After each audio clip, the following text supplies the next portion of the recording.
নমস্কার, জয় মা তারা। আমি অ্যাস্ট্রো হিমাংশু ভাগ্যের দুয়ার থেকে আপনাদেরকে জানাই আন্তরিক শুভেচ্ছা, ভালোবাসা। আজ আমি যে প্রেডিকশানটি করতে চলেছি, জাতকেরা হলে ডান হাতটিকে দেখুন আর জাতিকারা হলে বাঁ হাতটিকে দেখুন। এইটা দেখতে পাচ্ছেন, আমাদের এটা ভাগ্যরেখা, এইটা হচ্ছে আমাদের ব্রেন লাইন, আর এটা হচ্ছে হৃদয় রেখা।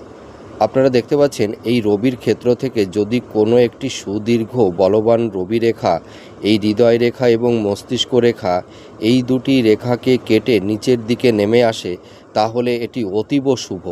এবং এই যে বুধের আঙুলটি দেখতে পাচ্ছেন, এই বুধের ক্ষেত্রে যদি একাধিক বুধ রেখা থাকে ছোট ছোট, সেটা দুটো থাকতে পারে, তিনটি থাকতে পারে, চারটি থাকতে পারে, এটাও কিন্তু অতীব শুভ। এর পাশাপাশি আপনারা লক্ষ্য করবেন এই বৃহস্পতির স্থানটি যদি একটু উঁচু হয় বা এই বৃহস্পতির ক্ষেত্রে যদি কোনো চতুর্ভুজ চিহ্ন বা ত্রিভুজ চিহ্ন যদি থেকে থাকে, তাহলে সেটি অতীব শুভ।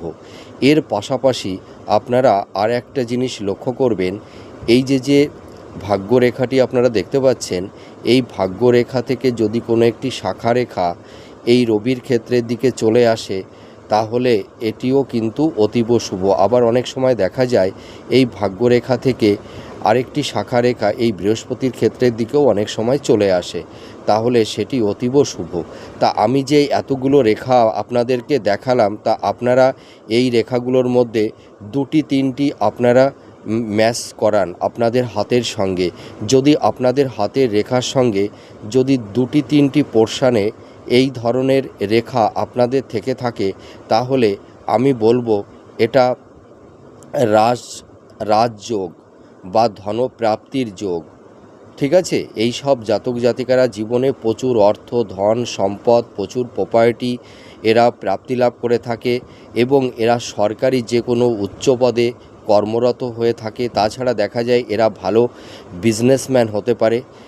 এদের মানে একাধিক জায়গা থেকে এদের অর্থাগম হয়ে থাকে। এই সব জাতক জাতিকারা অনেক সময় এক্সপোর্ট ইম্পোর্টের বিজনেস করলেও এরা জীবনে প্রচুর সাফল্যতা অর্জন করে থাকে।